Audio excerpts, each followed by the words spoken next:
Oh yeah! Bonjour. Alors aujourd'hui, je voudrais vous parler de quelque chose de vraiment très important et je vous en ai déjà parlé ces derniers jours, mais je veux vous démontrer par A plus B à quel point c'est important. Et là, ça tombe bien parce que j'ai fait moi-même une erreur ce week-end et je vais pouvoir vous démontrer à quel point c'est important ce que je vous dis quand je vous parle de mindset.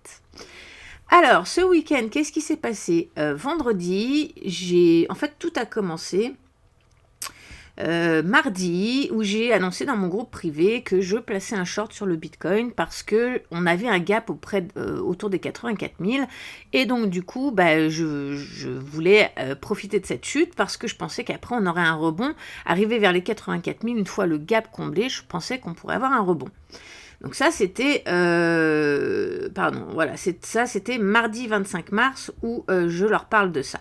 Effectivement, mon trade se passe bien, on va aux 84 000, je le ferme, tout va bien. Et là, maintenant qu'on est aux 84 000, eh bien, j'attends de voir si on a effectivement le rebond que j'attends. Donc, vendredi à 10h42 du matin, chez moi, je préviens mon groupe et je leur dis que le gap a été comblé et qu'on pourrait avoir un rebond. Donc, bien surveiller parce que c'est le temps de passer un trade. Et puis j'attends parce que sur la journée de vendredi, il ne se passe pas grand-chose. On a même chuté encore un petit peu. Donc on était aux 84 000 dans ces eaux-là. Bref, on chute, on arrive ici. Donc j'attends. Le marché n'est pas encore... Il est en train de se stabiliser, mais c'est pas encore sûr. Là, je m'aperçois qu'on pourrait redescendre un petit peu parce que là, on a la zone discount en vert. En bleu, c'est un order block. Donc, on est toujours dans l'order block, c'est parfait. On a ici en gris, c'est un support, on le maintient, c'est parfait. La zone de discount, elle est un tout petit peu plus bas. Donc, on pourrait éventuellement redescendre un petit peu plus bas dans ces eaux-là et même peut-être à la fin dans ces eaux-là. Donc, je le dis. Je vois que sur mon écran, c'est pas forcément encore bien stabilisé. Donc, je leur dis à 16h que à la fin de la journée, j'ai toujours pas placé mon trade. J'ai attendu toute ma journée pour placer mon trade. Donc, tempérance, merci. Patience, merci. Et donc, du coup, à la fin de la journée, donc à 16h, je leur dis attention, on pourrait redescendre vers les 81 000. Sachant qu'avant, à 10h42, excusez-moi, j'ai oublié un détail, justement, ce que je viens de vous expliquer, je leur dis qu'on pourrait redescendre aux 83 000.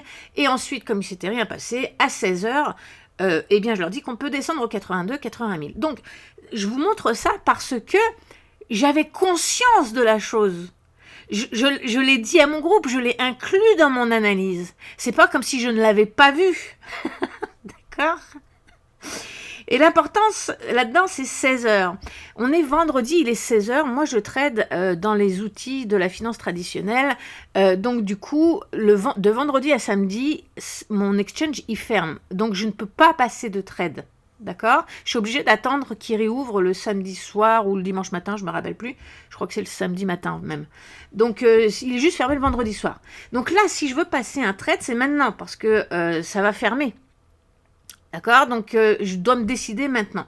Donc, je me dis quoi ? Je me dis, ok, c'est possible qu'on redescende dans cette boîte verte et c'est possible qu'éventuellement on aille rechercher cet order block, donc vers les 81 000 comme j'en ai parlé à mon groupe. Je me dis, ok, mon entrée est peut-être pas optimale, mais je fais du swing trading, hein, pas du day trading. Donc, bon, mon entrée serait peut-être pas optimale, mais bon, imaginons, ok ? Donc là, je me dis, il faut que je prenne une décision. Je ne peux pas placer un ordre avant demain. Si jamais ce soir, justement, on rebondit, on redescend un petit peu, puis qu'on rebondit après, ça me fait chier de rater ce trade. Ok ? Sauf qu'on est le week-end, il n'y a pas de volume. Le week-end, on a tendance à stagner un peu, sauf les dimanches où, en ce moment, on a un petit peu des volumes sur le... Pas des volumes, mais des variations de prix importantes sur de la volatilité sur le dimanche. Donc, je me dis, ok, allez, bon, je vais prendre mon trade ici. Tant pis si j'ai pas un prix optimal. Donc là, première erreur, qu'est-ce que je fais ? Je dévie de mon plan. Mon plan... Il est très clair, je l'ai dit, je l'ai vu, on peut descendre jusqu'aux 80 000. Donc là, qu'est-ce que je fais ? Je me ferme, je ne suis pas dans la justesse. Je ne suis pas en train de respecter mon plan parce que je sais qu'il y a des chances qu'on descende ici et en plus on est le week-end, donc il y a des chances que ça stagne et que ça fasse pas grand-chose et que on ait des petits mouvements et peut-être des mèches, etc. Donc là, j'ai un moyen de pression qui me presse comme un citron, qui est de me dire, écoute, il te reste 30 minutes pour décider, après tu peux plus passer ton trade. Il va falloir attendre samedi. Mais on s'en fout. Vous comprenez? Si on suit vraiment notre plan, on s'en fout qu'il y a un moyen de pression. On doit suivre notre plan. Mais là, qu'est-ce qui s'est passé? Il s'est passé que ça faisait 8 heures que j'attendais, je me suis tapé tout ça. Ça faisait 8 heures que j'attendais de me positionner là, qu'on s'est positionné vraiment très proche de ce que j'avais dit, que effectivement on aurait pu redescendre jusque-là, mais mon plan d'origine, il était vraiment qu'on touche cette boîte verte, on était très proche, mais on n'était pas dessus. Et j'en ai eu marre d'attendre, la pression, on est vendredi, je pourrais pas passer mon trade. Donc là, qu'est-ce que je fais? Je craque. Je craque et je place mon trade à cet endroit, à ma flèche verte. Donc là, première erreur, parce que si vous avez suivi ma dernière vidéo et la formation que j'offre gratuitement, d'ailleurs, je vous remets le lien dans la vidéo. Allez voir ma dernière vidéo, je vous offre une initiation gratuite sur le stoïcisme, qui sont les 4 piliers que moi je me sers vraiment pour gérer mon mindset. Le premier, c'est la sagesse. Donc la sagesse, c'est quoi? C'est l'analyse. Calmement, en dehors des marchés, je fais mes analyses et je suis au calme, je prévois tous les scénarios. Je fais un risque management, un plan d'action, etc. au calme. Ça, c'est la sagesse. Ensuite, il y a la tempérance. La tempérance, c'est quoi? C'est j'attends le bon moment. J'attends le moment que mon plan m'a donné. Donc là, mon plan, il m'a donné quoi comme moment? Il m'a donné cette boîte verte. Éventuellement, cette boîte bleue. Mais il fallait que j'attende d'être dans cette boîte verte pour savoir si on allait aller dans la boîte bleue. D'accord? Mais comme je vous l'ai démontré, je l'ai vu. C'est pas quelque chose que je n'avais pas vu. Et donc là, tempérance, je suis censée attendre ce que mon plan d'action m'a dit. Ensuite, il y a la justesse. La justesse, c'est quoi? C'est le respect des 2 premières règles. Je fais une analyse au calme, à tête reposée. Ensuite, j'établis un plan. La tempérance, c'est d'attendre d'être dans cette putain de boîte verte. C'est ça la justesse. Et seulement après, il reste la dernière étape qui est le courage. Et le courage, eh bien, c'est de passer à l'action et donc de placer mon trade. Et là, qu'est-ce que j'ai fait? Eh bien, au niveau de la tempérance, j'ai tout fucké. J'ai fait la sagesse. La tempérance, j'ai attendu 8 heures d'arriver là. Et là, j'en avais marre. J'ai eu une semaine difficile. J'étais fatiguée. J'ai attendu pendant 8 heures. Il y a la pression parce que du coup, je peux pas passer mon trade comme je veux après parce que ça ferme. Et donc, qu'est-ce qui se passe? Mon mindset craque. Je place un trade ici. Et donc, à partir de maintenant, je romps mes 4 piliers. Je ne suis plus dans la justesse. Donc, à partir du moment où je ne suis plus dans la justesse, vous pouvez être sûr que ça va chier derrière. Donc, qu'est-ce qui s'est passé derrière? Et ben voilà, je place mon trade et regardez-moi cette chute monumentale juste après mon trade. Ok, alors il y a un gap énorme parce que comme je vous l'ai dit, c'était fermé. Mais si on regarde sur un graphique autre que la finance traditionnelle, eh bien on voit qu'on a fait que chuter jusqu'au 80 200 machin, qui était effectivement ma boîte bleue. Ok? Donc, à partir du moment où je romps mes 4 piliers de mon mental, parce que le marché, on ne sait pas ce qu'il va faire, d'accord? Par contre, on est responsable de nos actes et de nos réactions. Et la seule chose qu'on peut faire, c'est gérer nos réactions. Et comment on gère nos réactions? Avec une discipline. À partir du moment où j'ai cassé ma justesse, j'aurais dû annuler mon trade immédiatement. Je me rends compte que je ne fais pas ce que j'ai dit, j'annule mon trade. C'est pas ça que je l'ai fait, je l'ai laissé aller. Il faut que vous compreniez qu'à partir du moment où vous cassez vos piliers, les conséquences s'enchaînent. Donc là, qu'est-ce qui se passe? Il se passe qu'on a chuté grave, on est allé dans ma boîte bleue, donc samedi, je suis plutôt sereine. Ok, on est allé dans ma boîte bleue, je l'avais vu venir, bon, j'ai pas eu un trade optimal, mais c'est pas grave. Mon plan était juste quand même, j'ai pas respecté mon plan. Donc, eh bien, qu'est-ce que je fais? Je me recentre et j'apprends. Puis je le note dans mon journal de trading en disant, voilà, J'ai pas respecté, j'ai cassé au niveau de la justesse, j'ai pas respecté, mon mindset a craqué pour telle et telle raison. Donc j'apprends, je me perfectionne et je me redis encore, il faut vraiment se minder et respecter ça. Donc j'apprends, je me dis ok, tant pis pour moi, j'apprends, c'est bénéfique. Je vois le verre à moitié plein, je vois le côté bénéfique, c'est que mon analyse était bonne. Donc, c'est pas une question d'analyse, c'est une question de patience, c'est une question de mindset, c'est une question d'émotion, c'est pas une question technique. Donc, c'est plus facile à gérer déjà. Mon setup était bon. Et là, qu'est-ce qui se passe? Je vois qu'on descend encore plus, d'accord? Et là, moi, mon stop loss, c'est la ligne rouge, d'accord? Donc, j'avais encore de la marge avant mon stop loss. Mais là, qu'est-ce qui se passe? Je vois cette immense bougie ici, avec une mèche, je vois qu'on est descendu quand même assez bas. Je vois qu'on est toujours en descente, parce que, regardez, si j'enlève ça, on est rendu ici. Moi, je vois pas la suite, hein, je vois pas que ça remonte. Ok. On est rendu ici, moi je vois une énorme mèche. Je vois que c'est plutôt descendant tout ça, c'est pas forcément bon signe, qu'on pourrait descendre un peu plus, d'autant plus qu'on a un autre order block ici. Donc je me dis on peut peut-être justement redescendre ici pour rebondir là-dessus. Sauf que là, on se rapproche de mon stop loss. Donc là, je commence à paniquer.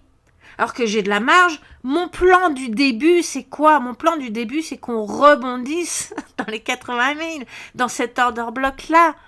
D'accord?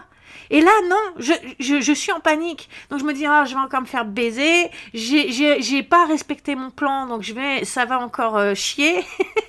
Donc là, je me dis quoi? Pareil, je dois prendre une décision. Pourquoi? Parce que Tokyo va ouvrir le lendemain. Et avec Tokyo, il y a des volumes. On peut avoir une mèche qui descende jusque dans cet order block. Et comme mon stop loss, il est vraiment à la limite de l'order block, il peut très bien y avoir une mèche très rapide qui vient de me liquider. Donc là, je suis en panique. Mon mental, j'ai laissé mon mental embarquer. Ma sagesse, mon analyse, je l'ai complètement enlevée.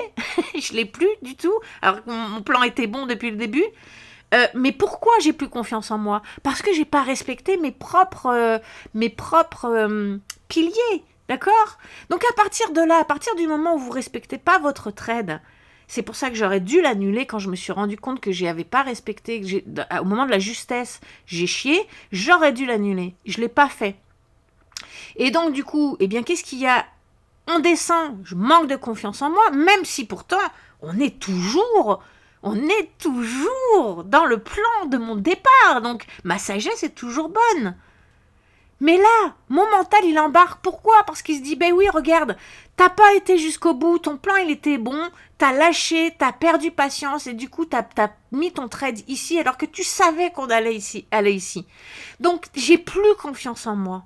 Et là, je me dis quoi? Je me dis, si j'ai pas été capable de tenir ça, j'ai pas été capable d'avoir confiance en moi pour aller au bout des choses. Une fois que je suis ici, je me dis, mais qu'est-ce qui me dit que mon plan, il est juste? Donc là, je commence à douter de mon plan. Vous comprenez? C'est insinueux. Les émotions, ça nous bouffe la vie complètement. C'est pour ça qu'on a besoin d'un cadre rigide. Donc là, qu'est-ce qui se passe quand on arrive ici? Moi, je suis en panique, j'ai plus confiance en moi, donc j'ai plus confiance en mon plan. Je me dis, il peut arriver n'importe quoi. Tant pis, j'annule. Donc là, je prends une autre très mauvaise décision. D'accord?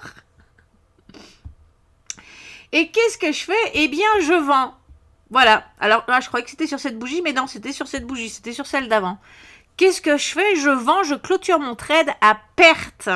Et ensuite, qu'est-ce qui se passe? On va remettre ce qui s'est passé. Voilà. Il s'est passé ça. Il s'est passé que finalement, même si j'avais voulu annuler mon trade, j'aurais pu l'annuler plus haut et perdre un petit peu moins. Parce que j'ai toujours cette optique qu'on va aller chercher les 84 000. Et quoi qu'il en soit, on va retourner chercher les 84 000. Maintenant, est-ce qu'on va redescendre avant? Ça, j'en sais rien, d'accord? Je ne peux pas savoir. Mais quoi qu'il en soit, ce que je veux dire par là, c'est qu'à partir de là, j'ai pris une deuxième mauvaise décision. Au lieu de continuer, mon plan, c'est qu'on va aller, de toute manière, mon nouveau plan, c'est qu'on va aller combler ce gap. On ne laisse pas un gap. Donc, quoi qu'il arrive, on va remonter. Donc, je devrais être confiant, c'est-à-dire je devrais laisser ce trade-là en me disant, ok, on verra, si je me rapproche de mon stop-loss, j'ai quand même de la marge, j'ai largement le temps de voir venir, à ce moment-là, je verrai si je l'annule ou pas, si je change mon plan. Mais là, mon nouveau plan, on va aller rechercher les 84 000. Et qu'est-ce que je fais? Et je vends. Donc, une fois de plus, je respecte pas mon plan et je suis pas dans la tempérance. Je panique. Comprenez? Donc, deuxième mauvaise décision. Et ensuite, qu'est-ce qui se passe? On a un rebond.